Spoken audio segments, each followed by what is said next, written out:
पिता का क्या नाम था? इनके पिता थे जानकीनाथ वती।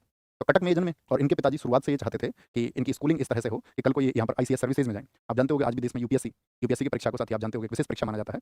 तो आज भी बहुत सारे लोगों का ड्रीम होता है यूपीएससी को पास करना, उसके थ्रू जाकर के वहाँ सर्विसेज में आईएएस, आईपीएस, आईएफएस, आईओएस आदि आपका सर्विसेज में जाना। तो उस समय इनके पिता की भी इच्छा थी, ये उस समय परीक्षा होती थी आईसीएस के नाम से, इंडियन सिविल सर्विसेज के नाम से। तो बहुत अच्छे से पढ़ाई की और सुभाष चंद्र बोस खुद बहुत कहते हैं इंटेलेक्चुअल पर्सन थे, उनका आईक्यू लेवल बहुत ज़्यादा था।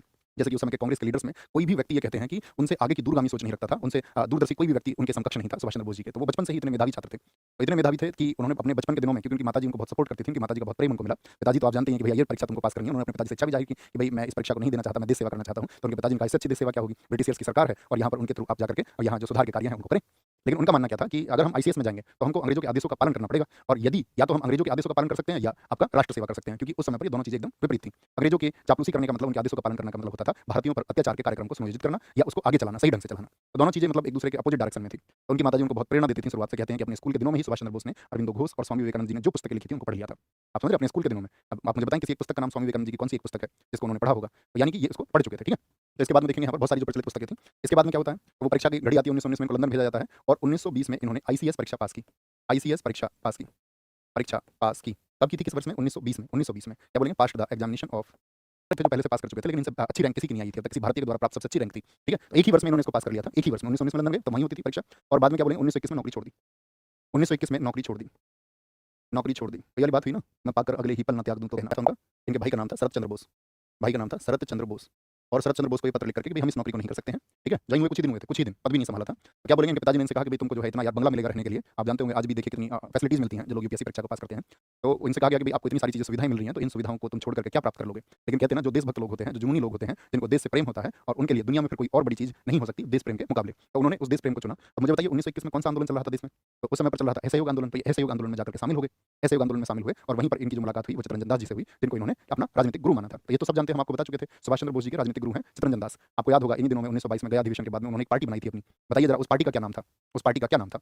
आप कहेंगे मोतीलाल नेहरू जी के साथ में मिलकर के उसके अध्यक्ष रहे थे चित्तरंजन दास, उन्होंने बनाई थी स्वराज पार्टी। क्या बनाई थी? स्वराज पार्टी। तो ये पत्र लिख करके इन्होंने नौकरी को क्या बोलेंगे यहाँ पर छोड़ दिया, क्या बोलेंगे। और इनके जो गुरु रहे यहाँ पर, इन्होंने गुरु चुना अपना, इनके अंदर थी देश सेवा की भावना, इनके अंदर थी। तो क्या बोलेंगे यहाँ पर, जैसे ही ये सीईओ चुनेंगे, सीईओ का मतलब होता है चीफ एग्जीक्यूटिंग ऑफिसर। किसी भी आप समझिए जो बॉडी है उसको चलाने के लिए जो सबसे मुख्य आदमी होता है, जैसे गूगल में सबसे ज्यादा जो एक्शंस है, सीईओ चीफ एग्जीक्यूटिंग ऑफिसर होता है। कौन होता है? चीफ एग्जीक्यूटिंग ऑफिसर, मुख्य कार्यधिकारी उसको बोलते हैं। तो यानी कि कार्य किसके हाथ में थे? कलकत्ता नगर निगम के। तो यहाँ पर भी इन्होंने क्रांति लागू की। देखिए कैसा अनाउंसमेंट इन्होंने किया। इन्होंने किया यहाँ पर कि हम अब खादी को अपनाएंगे सारे लोग, तो खादी को बढ़ावा दिया और साथ में ही इन्होंने बोला कि नगर निगम के लोगों की तनख्वाह इतनी कम है, मैं अपनी आधी तनख्वाह नगर निगम के कर्मचारियों को दूंगा। तो इससे व्यक्ति का जो प्रभाव है वो बढ़ेगा या नहीं बढ़ेगा नगर निगम के लोगों में, और पास में भी स्थानीय कार्यक्रम, लोगों से संवाद करना, लोगों को ब्रिटिश सरकार के जितने भी अनैतिक कानून थे उनके बारे में सूचना देना, इंफॉर्मेशन देना। यानी कि जो नेशनलिज्म की भावना है, जो राष्ट्रवाद की भावना है, उसको लोगों के अंदर भरना कि देश प्रेम से बेहतर कोई चीज नहीं हो सकती, देशभक्ति से बड़ी कोई चीज नहीं हो सकती, इस दुनिया में कोई लालच उससे बड़ा नहीं हो सकता, इस दुनिया में कोई समर्पण आपका राष्ट्र के लिए समर्पण से बड़ा समर्पण नहीं हो सकता। ये लोगों से संवाद करते थे। इनकी पॉपुलरिटी जब बढ़ी तो ब्रिटिश सरकार के लिए चिंता का विषय बने।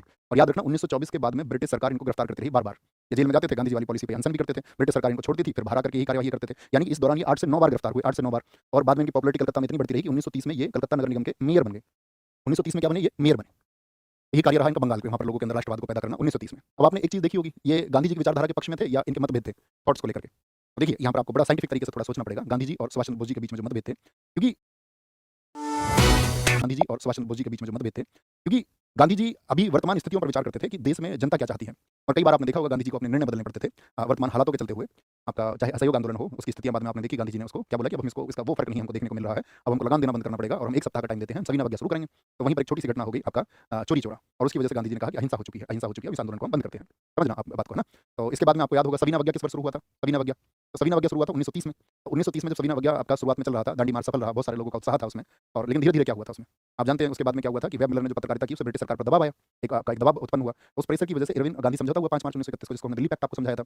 उसमें इरविन ने क्या दबाव डाला गांधी जी के ऊपर? गांधी जी के ऊपर दबाव डाला था कि भाई गोलमेज सम्मेलन में तुमको भाग लेना पड़ेगा। तो कौन से सम्मेलन में गए थे गांधी जी? या कांग्रेस की तरफ से? तो हमने एक शब्द आपको बताया था द्वितीय गोलमेज सम्मेलन में कि गांधी जी एकमात्र व्यक्ति थे कांग्रेस की तरफ से। इस बात का विरोध किया था सुभाष चंद्र बोस जी ने। इन्होंने कहा अच्छा भाई साहब आप अकेले व्यक्ति को भेज रहे हैं, वहाँ पे और बहुत सारे दल हैं, आप जानते हैं गोलमेज में बहुत सारे लोग भाग लेते थे। उन्होंने कहा कल को सब गांधी जी के खिलाफ प्रश्न करेंगे, जितने भी दल हैं, मान के चलिए कल को वो सब इकट्ठे हो गए, आंतरिक रूप से इकट्ठे हो गए और जो सवाल दागेंगे गांधी जी के ऊपर, तो गांधी जी क्या सभी चीजों को हल कर पाएंगे? गांधी जी सभी चीजों के जवाब दे पाएंगे? और प्लस में गांधी इरविन समझौता जो हुआ था उसके खिलाफ भी ये थे। इन्होंने कहा था हमारे जितने भी राजनीतिक क्रांतिकारी हैं, भगत सिंह, राजगुरु, सुखदेव, उनको छुड़वाने के लिए जो विद्रोह होना चाहिए कांग्रेस की तरफ से वो विद्रोह नहीं हो पा रहा है। अगर गांधी जी, बेशक से ब्रिटिश सरकार नहीं चाहती है कि उनकी फांसी रुके, लेकिन उसको डिले करवाने के लिए, उसको टलवाने के लिए, भविष्य के लिए उसको स्थगित कर दिया जाए, ये तो कर सकते हैं, या उनकी सजा कम कर दी जाए, इसके लिए बड़ा आंदोलन छेड़ा जा सकता है इस एक चीज के लिए। लेकिन वो सब चीजें जब नहीं हुई तो सुभाष चंद्र बोस जी इससे भी रुष्ट थे। तो कहने का मतलब है उन्होंने जो कहा कि गोलमेज सम्मेलन में जाकर के गांधी जी सभी बातों के जवाब नहीं दे पाएंगे और कल कोई आंतरिक गुट बनेगा, सुभाष चंद्र बोस जी की वही बात सत्य साबित हुई। बहुत प्रश्न वहाँ पर दागे गए गोलमेज सम्मेलन में। मुझे बताइए गोलमेज सम्मेलन से गांधी जी निराश होकर के लौटे थे कि सफल होकर लौटे थे? तो सुभाष चंद्र बोस जी ने जो कहा था वही हुआ और गांधी जी वहाँ पर अकेले पड़ गए। क्योंकि मैंने कहा ना एकमात्र, तो ये कह रहे थे कि यहाँ से एक संगठन बना के तुम भेजिए। लेकिन कांग्रेस तो ये दिखाना चाहती थी कि नहीं, हम सबका इतना आपस में विश्वास है कि हमारा एक ही चेहरा काफ़ी है, ये हमारी यूनिटी को दर्शाता है। लेकिन उसका कोई लाभ नहीं हुआ, कोई लाभ नहीं हुआ, ठीक है? तो आप समझिए, तो यहाँ पर जब आपका सविनय अवज्ञा आंदोलन के बाद में जो गोलमेज सम्मेलन हुआ, उसमें सुभाष चंद्र बोस जी ने ये कहा कि गोलमेज सम्मेलन की जो असफलता है या सविनय अवज्ञा आंदोलन की जो असफलता है, ये कांग्रेस और गांधी जी की वजह से है। अब मुझे बताइए इस समय पर जितने कारण मैंने आपको बताए, तो आपको सुभाष चंद्र बोस जी का पक्ष जो है वो सही मालूम पड़ता है कि नहीं पड़ता है? आप कहेंगे हाँ बिल्कुल, गोलमेज सम्मेलन में गए लेकिन निराश लौटना पड़ा और बहुत सारी शर्तें जो हम गांधी अरविंद समझौते के दौरान अपनी मनवा सकते थे, जो अतिरिक्त दबाव हम ब्रिटिश सरकार पर बना सकते थे, उसको बनाने में हम कामयाब नहीं हुए। ठीक है? उसके लिए मतलब चाहे आंतरिक मंत्रणा ना हुई हो या एक दूरदर्शी सोच ना रही हो, चाहे कोई भी कारण रही हो, लेकिन कहने का मतलब है वो सफल नहीं हो पाया।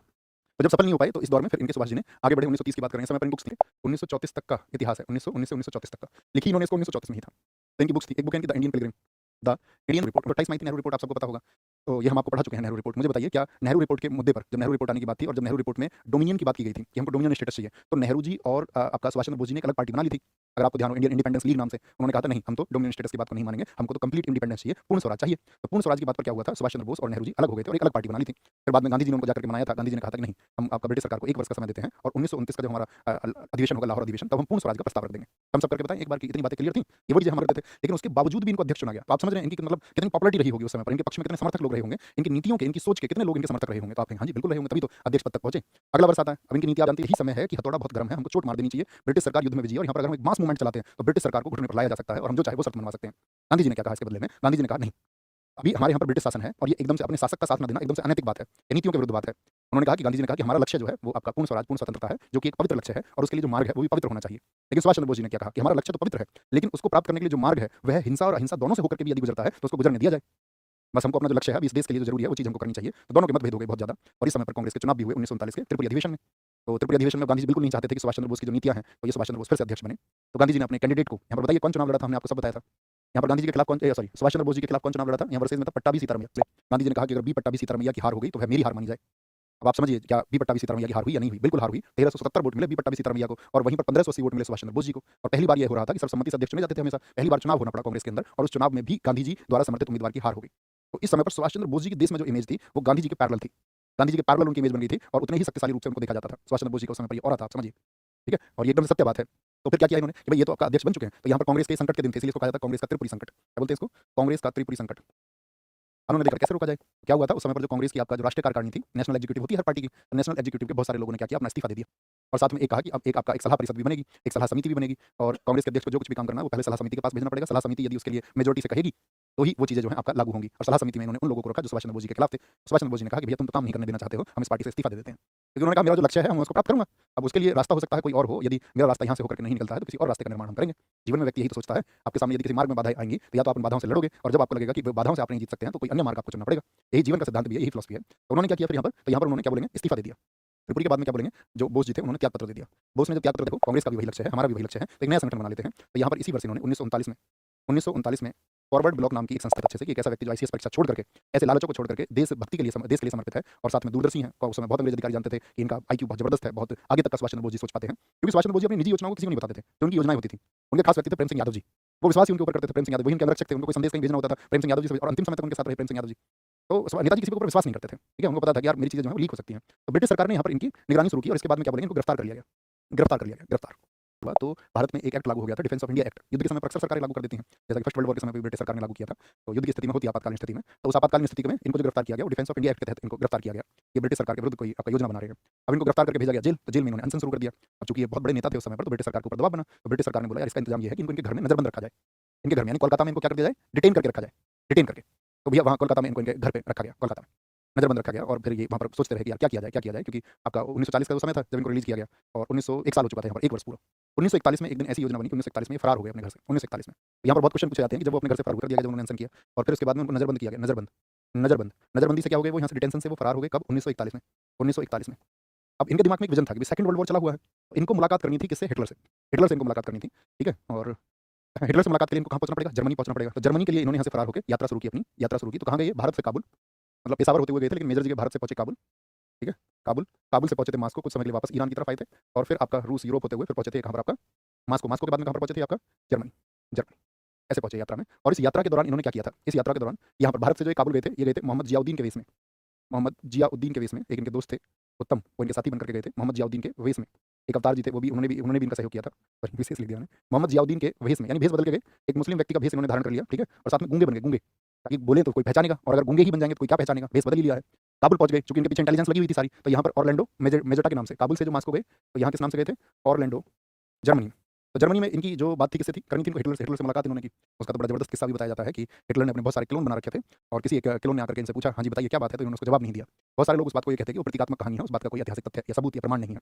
तो कहने का मतलब है कि वहाँ पर जो असली हिटलर आया था, तब नेताजी ने उसको पहचान लिया था। तो आप लोगों को पता होना चाहिए कि इनको जो नेताजी का टाइटल दिया था, वो किसने दिया था? हिटलर ने। और हिटलर किसी को दुनिया में कुछ समझता नहीं था। हिटलर किसी को दुनिया में कुछ समझता नहीं था। आप सब लोग जानते हैं, उसके लिए तो ये था कि वह उनकी जो नस्ल है वो सबसे श्रेष्ठ है, बाकी दुनिया में कोई नहीं है। ऐसा आदमी किसी व्यक्ति को नेताजी यानी कि लीडर का सबसे बड़ा लीडर किसी को समझता ही नहीं था हिटलर। लेकिन ऐसे में भी कोई व्यक्ति अगर लीडर का किसी को टाइटल दे, तो आप समझ सकते हैं उस व्यक्ति की इंपोर्टेंस क्या रही होगी। ठीक है? जिसको इस देश की राजनीति ने नकार दिया। तो क्या रहा आपका सुभाष चंद्र बोस, आपका वहाँ जाकर हिटलर से मिलते हैं, तो हिटलर से उनकी बातचीत हुई काफ़ी। उन्होंने कहा कि भई यहाँ से मुझे एक सेना चाहिए जर्मनी से, और जर्मनी यदि एक सेना भेज दे भारत में युद्ध के लिए, तो वहाँ पर हम क्या करेंगे? वहाँ के ब्रिटिशर्स को हम खदेड़ के फेंक सकते हैं, क्योंकि एक फ्रंट पर तो ब्रिटेन लड़ ही रहा है, आपका सेकंड वर्ल्ड वॉर में एक फ्रंट पर वो भारत के अंदर लड़ेगा, तो हम भारतीयों के अंदर भी जोश आएगा और संपूर्ण भारत फिर जर्मनी के साथ रहेगा, क्योंकि हमारी स्वतंत्रता के लिए तुम काम कर रहे हो।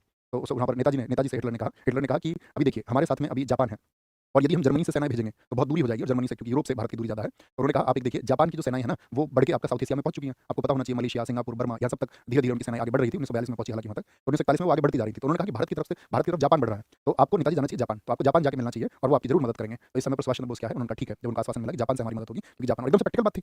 भई जापान क्या है? जापान नज़दीक है। हालाँकि बहुत सारे लोग कहते हैं कि हिटलर ने इसमें कोई रुचि नहीं दिखाई थी, लेकिन ऐसा नहीं है, ठीक है? तो क्या बोलेंगे आपका, इसके बाद में वो जापान गए। लेकिन उन्होंने क्या किया? यहाँ पर उन्होंने हिटलर को बहुत सारे प्रस्ताव रखे कि देखिए जर्मनी के लोगों ने, जर्मनी का युद्ध किसके खिलाफ है? ब्रिटेन के खिलाफ, मित्र राष्ट्रों के खिलाफ। तो जर्मनी ने जितने भी जगह-जगह पर आपका जो सैनिक बंदी बनाए हुए थे, उनमें से बहुत सारे सैनिक जो थे वो आपका भारतीय थे। तो सुभाष चंद्र बोस जी ने कहा एक काम करिए, जो लोग हैं ये तो भारतीय हैं, ये तो ब्रिटेन के पक्ष में इसलिए लड़ रहे हैं क्योंकि वहाँ के नेता इनको ब्रिटेन के पक्ष में लड़ाना चाह रहे हैं, इसलिए हम भारतीय ब्रिटेन के साथ में कुछ लड़ रहे हैं।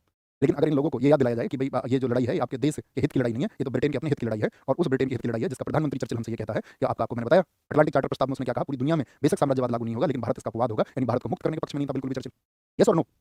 आप कहेंगे जी भैया यही बात थी। इसके बाद में क्या होता है आपका, तो उन्होंने कहा कि यहाँ जो बंदी है भारतीय, अफ्रीका वगैरह से जो भी भारतीय बंदी बना के लाए गए, उन्हें मुझे दे दीजिए और मैं उनके द्वारा भी एक फौज बनाऊँगा। तो यहाँ पर उन्होंने एक संगठन बनाया था जर्मनी में।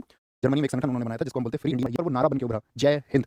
एक बार बोले सारे लोग, हमारी आज राष्ट्रीय भावना को तेज कर देता है ये नारा जय हिंद। तो ये जय हिंद किसके लिए था? ये फ्री इंडियन लीजन के लिए था। क्योंकि यहाँ पर जो आपका गिरफ्तार भारतीय थे वो 4000 थे, जिनको इन्होंने मुक्त कराया। तो 4000 लोगों का इन्होंने प्रोटोकॉल सेट किया कि भई जब भी तुम एक दूसरे से मिलोगे, तो एक दूसरे से मिलते समय तुम एक दूसरे को जय हिंद कहोगे, ठीक है? कोई नमस्कार नहीं होगा, कोई हाय हेलो नहीं होगा। एक दूसरे से तुम जब भी मिलोगे तो एक दूसरे को तुम जय हिंद कहोगे। तो ये फ्री इंडियन लीजन के लिए था नारा। किसके लिए नारा दिया गया था ये? फ्री इंडियन लीजन के लिए, जय हिंद। बताइए जापान से कहाँ गए भैया ये? सॉरी जर्मनी से कहाँ गए ये? तो जर्मनी याद रखना इसके बाद में, यहाँ पर लिख लेना। जर्मनी के बाद ये कहाँ गए? जर्मनी के बाद जापान गए। जर्मनी के बाद जापान गए, और जापान के प्रधानमंत्री से इनकी मुलाकात हुई। जापान गए, बहुत सारे लोगों से मिले, बर्मा में जाके बहुत सारे राजनयिकों से मिले थे। जर्मनी के बाद गए नहीं, जापान गए। जर्मनी के बाद जापान गए, क्योंकि आप जितने भी भारतीयों को, आपको पता है इन सब देशों में क्या था, बहुत सी जगह ब्रिटिशर्स का राज था। भारतीय, ये जब मलेशिया पर जापान ने कब्जा कर लिया, तो मलेशिया में भी बहुत सारे भारतीय थे, इंडोनेशिया में भी बहुत सारे भारतीय थे, जो कि आपका किसके साथ थे? ब्रिटेन की तरफ से लड़ रहे थे। तो बहुत सारे लोगों को बंदी बना लिया गया था। तो यहाँ पर वही प्रस्ताव, एक व्यक्ति थे आपको याद हो, रास बिहारी बोस, भूल तो नहीं गए उन्हें? हमने आपको बताया था गदर आंदोलन के बाद में रास बिहारी बोस कहाँ चले गए थे? आंसर लिखिए उस देश का नाम। हमने आपको ये भी बताया था उन्होंने शादी कर ली थी, घर बसा लिया था अपना एक जापानीज़ के साथ में, रास बिहारी बोस, जब उनके ऊपर दिल्ली षड्यंत्र मुकदमा भी आपको याद होगा, उसके कर्ता-धर्ता थे वो। बाद में उन्होंने जो आपका गदर आंदोलन था उसको भी लीड किया भारत में। जापान चले गए थे, बहुत बढ़िया, बहुत बढ़िया। तो जापान चले गए वो। तो यहाँ पर क्या था, जापान में कंडीशन ये थी कि जापान में इस समय पर आपका, जापान ने लगभग 20,000 जो हैं वो लोग कैदी बना रखे थे, जो भारतीय थे, बंदी थे इनके, ठीक है? वर्ल्ड वॉर के दौरान, क्योंकि ब्रिटेन की तरफ से वो लोग लड़ रहे थे, वो भारतीय, और उनको कैद कर लिया गया था। और इन्हीं कैदियों में एक व्यक्ति थे आपका कैप्टन, इन्हीं कैद होने में, जो मलेशिया में आपका मतलब कि मलेशिया में आपका ईस्ट इंडिया कंपनी के, sorry east India British company की तरफ से थे। उनका नाम था, आपको याद होना चाहिए, कैप्टन मोहन सिंह। कैप्टन मोहन सिंह। इन्हीं गिरफ्तार लोगों में कौन थे? एक व्यक्ति कैप्टन मोहन सिंह थे, कैप्टन मोहन सिंह।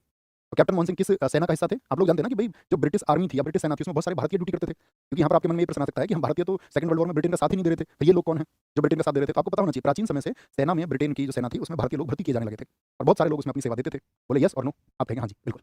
तो उन्हीं गिरफ्तार लोगों में कैप्टन मोहन सिंह थे, और बाद में विचार आया जब हिंदुत्वजों से मुलाकात हुई सुभाष चंद्र बोस जी की, तो सुभाष चंद्र बोस जी ने उनको ये कहा कि एक काम करिए, जो उन्होंने हिटलर से कहा कि 20,000 भारतीय आपने कैद कर लिए हैं, तो ये 20,000 लोग जो है, लगभग 20-22,000 के आपका कैदी थे। तो उन्होंने कहा इन 20-22,000 लोगों को क्यों ना ऐसा किया जाए, इनके बताया जाए कि भई आपका देश जो है, आपका जो देश है, देखिए गांधी जी क्या कह रहे हैं कि हम ब्रिटेन के साथ नहीं है, तो तुम अपने देश के खिलाफ क्यों लड़ रहे हो? तो क्यों ना ऐसा किया जाए कि हम ब्रिटेन के खिलाफ लड़े, अगर हमारे देश के नेता ही नहीं चाह रहे हैं, क्योंकि क्रिप्स मिशन आपका विफल हो चुका था।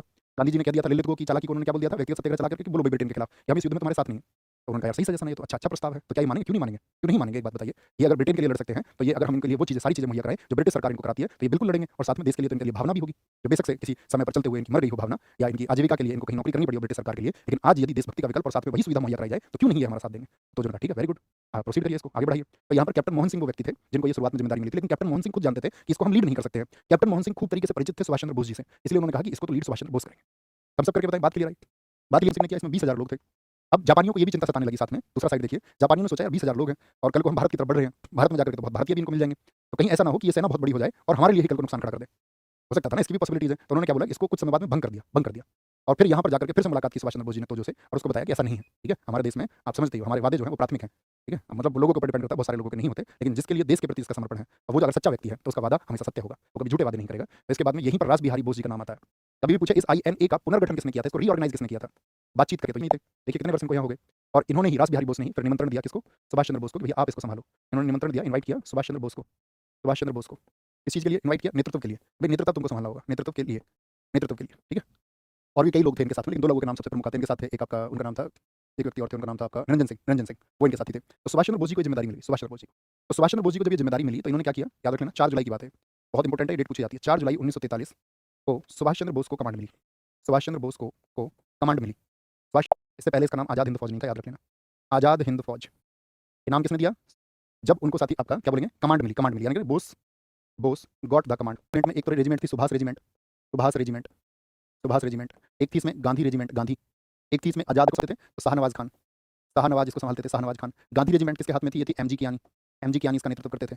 जो आज़ाद आपका आज़ाद ब्रिगेड बनी थी, रेजिमेंट बनी थी, उसके थे आपका अजीज खान, नहीं, अजीज खान तो नेहरू के थे, अजीज खान नेहरू के थे। आज़ाद के थे आपका, आज़ाद के थे गुलजारा सिंह, गुलजारा सिंह, गुलजारा क्या बोले बारे में सोच रहे थे क्या, उनको पता था इस देश की प्रगति, इस देश का जो विकास है और इस देश को मजबूत करने के लिए सिर्फ और सिर्फ एक ही प्लेटफॉर्म हो सकता है कि हिंदू मुस्लिम एकता हो उसमें। ये उनका प्रबल रहता था कि हिंदू मुस्लिम एकता के बगैर इस देश को बहुत मजबूत नहीं किया जा सकता है ना। तो इसको मजबूत करने के लिए, इसको सुदृढ़ करने के लिए उन सब लोगों का एक साथ होना बहुत जरूरी है। तो यहाँ पर देखिए जिम्मेदारी उसी तरह से इन्होंने दी और सुभाष चंद्र बोस ने कहा कि हम लोगों को क्या करना पड़ेगा, आज़ाद हिंद फौज के लिए बहुत पैसा भी चाहिए। तो लोगों ने बहुत पैसा दिया। आपको पता है सुभाष चंद्र बोस की आज़ाद हिंद फौज को, इस भारत को आज़ाद कराने के लिए सबसे बड़ा चंदा किसने दिया, सबसे बड़ा डोनेशन किसने दिया, बोलो भाई फटाफट से। तो सबसे बड़ा डोनेशन किसने दिया, तो इस आज़ाद हिंद फौज के लिए जो सबसे बड़ा डोनेशन था वो था मोहम्मद हबीबुर रहमान, मोहम्मद हबीबुर रहमान ने, हबीबुर रहमान ने सबसे ज़्यादा डोनेशन दिया। और आप समझिए उस समय पर लगभग इनकी 1 करोड़ की प्रॉपर्टी थी, सब दान कर दी थी इन्होंने, 1 करोड़ का दान दिया था। और ये वही व्यक्ति थे जिनको जितने भी लोग सब आपका आज़ाद हिंद फौज में भर्ती हो रहे थे उन सबको ट्रेनिंग देने का जो काम था, जो आपका ट्रेनिंग डिपार्टमेंट था, उसके लीडर थे मोहम्मद हबीबुर रहमान, हबीबुर रहमान। कोई दिक्कत भैया 4 रेजिमेंट, हाँ शुरुआत में 4 रेजिमेंट थी, 4 रेजिमेंट थी, बाद में एक महिला रेजिमेंट बनाई गई थी अलग से। मुख्यतः आज़ाद हिंद फौज में 4 रेजिमेंट ही कही जाती हैं, एक महिला रेजिमेंट को बाद में जोड़ा गया, ओके, जब इसमें महिलाएं जुड़ने लगी। सर है तो उस सरकार के लिए कोई कहीं आप बोलेंगे सरकार है, कोई गवर्नमेंट है, तो वो गवर्नमेंट एक तो लोग उसमें होने चाहिए। सरकार लोगों को चलाने के लिए तो रहेगी, मैं अपने लिए थोड़ी ना सरकार बनाऊंगा। जैसे कोई व्यक्ति कहते खुद में सरकार है, मैं खुद अमिताभ बच्चन थोड़ी हो जाऊंगा। तो सरकार बनने के लिए क्या चाहिए, लोग चाहिए। तो लोग तो चलो इनके पास है, लेकिन कोई जगह भी तो चाहिए किसी सरकार के लिए, कोई आपका एक भू क्षेत्र भी तो चाहिए, कोई टेरिटरी भी तो चाहिए, हाँ या ना। आप कहेंगे जी भैया टेरिटरी भी चाहिए एक, तो ये टेरिटरी क्या बोलेंगे उस समय पर जैसे ही उन्होंने अस्थायी सरकार कहा। अब मान के चलो तुम बोल दो भारत में, तुम ये कह दो कि भाई सारे लोग जितने भी 8000 लोग आप हैं, आप 8000 लोग ये कह दें कि हम सबकी तो अलग सरकार है जी, हम लोगों की तो अलग सरकार है। तो आपकी सरकार को रिकॉग्नाइज भी तो करना चाहिए, कोई मान्यता भी तो उसको मिलनी चाहिए या नहीं मिलनी चाहिए। आप कहेंगे बिगर मान्यता के भैया क्या है। तो उस समय पर बहुत प्रश्न पूछा जाता है कि आज़ाद हिंद जो आपका इन्होंने सरकार बनाई, अस्थायी सरकार बनाई, उसका नाम दिया था इन्होंने आज़ाद हिंद सरकार। क्या नाम दिया था, आज़ाद हिंद सरकार। तो ये जो आज़ाद हिंद सरकार थी इसको कितने देशों ने मान्यता दी थी, आज़ाद हिंद सरकार, याद रखना इसको 9 देशों ने मान्यता दी, क्योंकि इनका कब्जा हो चुका था यहाँ पर। और 2 द्वीप इन्होंने दिए, give 2 islands to Subhash Chandra Bose, 2 द्वीप दिए। देखिए एक व्यक्ति बाहर कितना मनवा रहा है और बहुत सारे लोग ये कहते हैं कि क्या सुभाष चंद्र बोस हमारे देश में रहते तो ज़्यादा सफल हो पाते, क्या सुभाष चंद्र बोस और गांधी जी अगर एक सहमति उनकी बन जाती तो हमारा देश का जल्दी आज़ाद हो जाता। हाँ संभावनाएं हो सकता था, लेकिन इसका दूसरा पहलू ये भी है कि शायद भारत में वो उतने रिसोर्सेज इकट्ठा नहीं कर पाते जितने रिसोर्सेज वो बाहर जाकर इकट्ठा कर पाए। तो ये भी एक उसका पहलू और पक्ष है। तो 2 द्वीप दिए, 2 कौन कौन से इन्होंने दिए, अंडमान का इनका नाम बदल दिया, क्या बोलेंगे इनके नाम बदल दिए उन्होंने, और अंडमान का नाम बदल के कर दिया गया आपका क्या, शहीद द्वीप, शहीद द्वीप दिया गया 9 कंट्रीज के द्वारा। तो उन्होंने अपने मंत्रालय बांटे, लोगों को अपने मंत्रालय दिए। राष्ट्रपति इस आज़ाद हिंद सरकार में राष्ट्रपति और आपका प्रधानमंत्री और साथ में आपका विदेश मंत्री, ये 3 प्रमुख पद जो है वो सुभाष चंद्र बोस जी ने अपने पास रखे थे, अपने पास रखे थे, ठीक है। क्या बोलेंगे यहाँ पर, और क्या टारगेट था, अराकान होते हुए अब हमको विजय करनी है। और याद रख लेना यही सेना जो है आपका क्या नाम है सेना का, आज़ाद हिंद फौज। देखो 3 नाम है, एक तो आज़ाद हिंद सरकार है वो कब बनी है 21 अक्टूबर को, एक हमने बताया 4 जुलाई को बनी है आज़ाद हिंद फौज, और इससे पहले थी INA। और यहाँ पर क्या बोलोगे, यहाँ पर था आपका फ्री इंडियन लीजन। ये चारों नाम अलग अलग हैं, चारों संगठन अलग अलग हैं, ठीक है बस। तो आज़ाद हिंद फौज, आज़ाद हिंद फौज, फौज भारत में प्रवेश के लिए। और क्या टारगेट था इसका भारत में प्रवेश करके, जो आपका इम्फाल है, इम्फाल पर कब्जा करना है, क्योंकि ये दुर्गम क्षेत्र था। इम्फाल हो गया आपका, कोहिमा हो गया, कोहिमा इसको भी टारगेट पर रखा इन्होंने, कोहिमा और इसका प्लेन एरिया आ जाएगा और फिर तो भारत के एक जोश के साथ में हमारे साथ में जुड़ जाएंगे। क्योंकि कठिनाई यहाँ तक की थी और इम्फाल में लगभग 1 साल तक यहाँ पर जो है सेना ये आपका कई महीनों तक मतलब यहाँ पर रुकी रही इम्फाल पर। फाइनली उन्होंने बाद में क्या बोलेंगे इम्फाल को आगे बढ़ते रहे वो, और ये दिन आ गया आपका 6 जुलाई 1944, 6 जुलाई 1944 यहाँ पर रंगून रेडियो प्रसारण हुआ, रंगून रेडियो प्रसारण इसको बोलते हैं। कहाँ थे यहाँ पर सुभाष चंद्र बोस, रंगून में थे। और इन्होंने देखा कि भाई इस सेना को यहाँ पर बहुत ज़्यादा ऑब्स्टेकल्स देखने पड़ रहे हैं, बहुत सारी बाधाएं आ चुकी हैं और अभी बोलेंगे अभी आपका बड़ी दिक्कत है। तो इन्होंने भारतीयों से उम्मीद की गुहार लगाई कि हमारी सेनाएं अब इम्फाल में जो है वो घेरा डाले हुए हैं और यहाँ इन्होंने कहा कि हम युद्ध के एकदम पीक पर पहुंच चुके हैं और मैं उम्मीद करता हूं कि इसके लिए राष्ट्रपिता महात्मा गांधी हमें अपना आशीर्वाद दें, आज़ाद हिंद फौज को अपना आशीर्वाद दें। ये उन्होंने ब्रॉडकास्ट कराया था रेडियो पर रंगून से। तो यहीं पर पहली बार वो क्या कह रहे हैं महात्मा गांधी को, राष्ट्रपिता। राष्ट्रपिता पूरे देश ने नहीं कहा उनको, राष्ट्रपिता किसने कहा है उनको, एक व्यक्ति सुभाष चंद्र बोस जी ने कहा है, जहाँ से उनको पहचान मिली इस बात की। तो क्या बोलेंगे रंगून में कि भाई सुभाष चंद्र बोस जी का जो आपका ऑरा है, नाम है उनका कितना बड़ा हो चुका है और वो कितने प्रयत्न कर रहे हैं। तो गांधी जी ने भी उनको यहाँ एक टाइटल दिया था, देशभक्तों का देशभक्त। तो पूछा जाता है सुभाष चंद्र बोस जी को, लिख लेना 2 टाइटल आते बल्कि, आगे ये युद्ध चल रहा था, ठीक है। 1944 में इन्हीं दिनों पर एक नारा आता है उनका, बहुत जबरदस्त नारा उन्होंने दिया 1944 में, 1944 में एक स्लोगन उन्होंने दिया था। क्या स्लोगन था, तुम मुझे खून दो मैं तुम्हें आज़ादी दूंगा, तुम मुझे खून दो मैं तुम्हें आज़ादी दूंगा। 1940 का नारा, फौज बढ़ रही थी और सभी फ्रंट पर जापान भी जीत रहा था, आगे बढ़ रहा था। यही वो दिन है जब मैंने कहा था आपसे कि एक व्यक्ति पैदा हुआ अमेरिका में, ओपनहाइमर। इन दिनों में पैदा नहीं हुआ, मतलब ओपनहाइमर एक मूवी आई, मैंने आपको सजेस्ट की थी एक मूवी देखने के लिए। मैंने आपसे कहा था कि आप उस मूवी में उस व्यक्ति की जिद समझना कि उसके देश के लिए उसकी क्या जिद है। ऑस्कर मिला उस मूवी को, देखी होगी, कितने लोगों ने देखी है।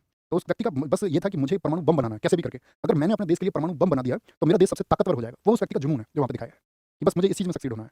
और आप समझिए, उस समय पर उसने जब बनाया, उस समय का परमाणु बम था, जिसने 2 शहरों को तहस-नहस कर दिया, हिरोशिमा और नागासाकी। 6 अगस्त 1945 और 9 अगस्त 1945। 6 अगस्त 1945 क्या हुआ था यहाँ पर बताइए? और 9 अगस्त 1945 पर्ल हार्बर अगस्त को तो हिरोशिमा पर परमाणु बम फेंका गया, हिरोशिमा। और 9 अगस्त को नागासाकी पर, ये 1945 की बात है, 1945 की, 1945 की, 1945 की बात है, ठीक है? कभी हमको मौका मिलेगा तो हम आपको वर्ल्ड हिस्ट्री पढ़ाएँगे, जितने भी रिवॉल्यूशंस हुए हैं, ठीक है? इसके बाद में अब आज़ाद हिंद फौज कहाँ गई जी? तो जब जापान ने सरेंडर कर दिया, जापान ही उसको सपोर्ट कर रहा था, तो आज़ाद हिंद फौज तो फिर आपका एकदम से डिसेबल हो गई। क्योंकि ब्रिटेन की युद्ध में जब जापान ने सरेंडर कर दिया, तो आपका मित्र राष्ट्रों की विजय हो गई, और मित्र राष्ट्रों की विजय हो गई, तो अब जो आज़ाद हिंद फौज आगे बढ़ रही थी, वो तो बहुत कमजोर हो जानी थी। तो सबने सरेंडर कर दिया, सब लोगों को गिरफ्तार कर लिया गया, और आज़ाद हिंद फौज के लीडर्स पर मुकदमा चलाया गया, मुकदमा। जो मुकदमा चला आज़ाद हिंद फौज के खिलाफ लोगों पे, उसको बोलते हैं लाल किला मुकदमा। और ब्रिटिश सरकार इनके खिलाफ में, मतलब भारत के सभी लोग आ गए, ठीक है? भारत के लोग ब्रिटिश सरकार के खिलाफ में, और ब्रिटिश सरकार पर ये दबाव बनाया गया, मुस्लिम लीग भी आ गया, कांग्रेस भी आ गई, और जितनी भी भारत में पार्टी थी, कम्युनिस्ट पार्टी, सभी इन लोगों के पक्ष में आ गई। क्योंकि ये लोग समझ समझ गए कि आज़ाद हिंद फौज किसके लिए लड़ रही थी। अब बताइए मुझे, आज़ाद हिंद फौज किसके लिए लड़ रही थी? तो आप कहेंगे वो भारत के लिए लड़ रही थी, भारत की स्वतंत्रता के लिए लड़ रही थी। तो लोगों में उनके लिए प्रेम उमड़ पड़ा। तो यहाँ जब मुकदमे चलते थे, तो इनको जो है मृत्युदंड दे दिया ब्रिटिश सरकार ने, ठीक है? कोई प्रभाव नहीं पड़ा, वकील पक्ष भी गया, इसमें वकील थे आपका, पूरा वकीलों का एक संगठन बना था, नेहरू जी भी थे उसमें, वकील थे इसमें, भूला भाई देसाई, भूला भाई देसाई, भूला। लोगों के अंदर इतना आक्रोश भर गया उस समय पर, क्योंकि अब स्थिति आप समझते हो कैसी थी। ब्रिटेन को बहुत आर्थिक क्षति हुई थी सेकंड वर्ल्ड वॉर में, बहुत परेशान हो चुका था, जीत तो हो चुकी थी, लेकिन कई बार जीत के भी हार हो जाती है, आप जानते हो, और कई बार हार के भी जीत हो जाती है ना? होता है, ऐसा नहीं होता? हाँ जी, होता है बिल्कुल। तो यहाँ जब इन लोगों को मृत्युदंड दिया, तो भारत के लोगों ने लाल किले को घेर लिया। यही भारतीयों की भावना होती है। अगर ये लाहौर लाहौर जेल को घेर लेते, तो क्या हम भगत सिंह जी को नहीं बचा पाते? या हमारे जब भी इस देश के क्रांतिकारियों की, इस देश के लिए जो सही व्यक्ति हैं, उनको बचाने की कवायद की जब बात होती है, तो उसके लिए हमको यूनिटी हमेशा दिखानी चाहिए। और एक नारा लगा कि लाल किले की दीवारों को फोड़ दो और आज़ाद हिंद के साथियों को छोड़ दो। तो इतनी भीड़ वहाँ पर जमा हो गई कि उस समय पर आपका वायसराय था विविल, उसने तुरंत अपनी पावर्स का इस्तेमाल करके इस डिसीजन को बदला। विविल ने कहा, ये मृत्युदंड नहीं दिया जा सकता है, और यहाँ पर क्या बोलेंगे, इनके मृत्युदंड को किसने बोल दिया? मृत्युदंड को क्या बोलेंगे? इसने विविल ने खत्म किया था, विविल ने। जापान में जब इन्होंने सरेंडर किया, जापान ने सरेंडर किया 15 को, और याद रख लेना 18 अगस्त 1945, तो सुभाष चंद्र बोस जी को भारत रत्न किस कैटेगरी में दिया जाए? किस कैटेगरी में? या तो किसी जीवित व्यक्ति की कैटेगरी में दे सकते हैं, या भारत रत्न को मरणोपरांत दिया जा सकता है। यदि आप जीवित कैटेगरी में देंगे, तो आपको बताना पड़ेगा कि भाई कहाँ जीवित हैं, अगर आप उनको भारत रत्न दे रहे हैं तो। और यदि आप उनको मरणोपरांत में देंगे, तो आपको प्रूफ देना पड़ेगा कि आपके पास क्या प्रूफ है कि वो मर गए थे, क्या एविडेंस? कोई प्रूफ नहीं, कोई प्रूफ नहीं है इस बात का। तो अंतिम बार देखे गए ऐसे देश नायक थे वो, ठीक है? हिटलर के बारे में आप जानते हो, हिटलर ने सुसाइड कर लिया था, ऐसे हिटलर के बारे में कहा जाता है कि नहीं, हिटलर तो जीवित था। समझ रहे हैं?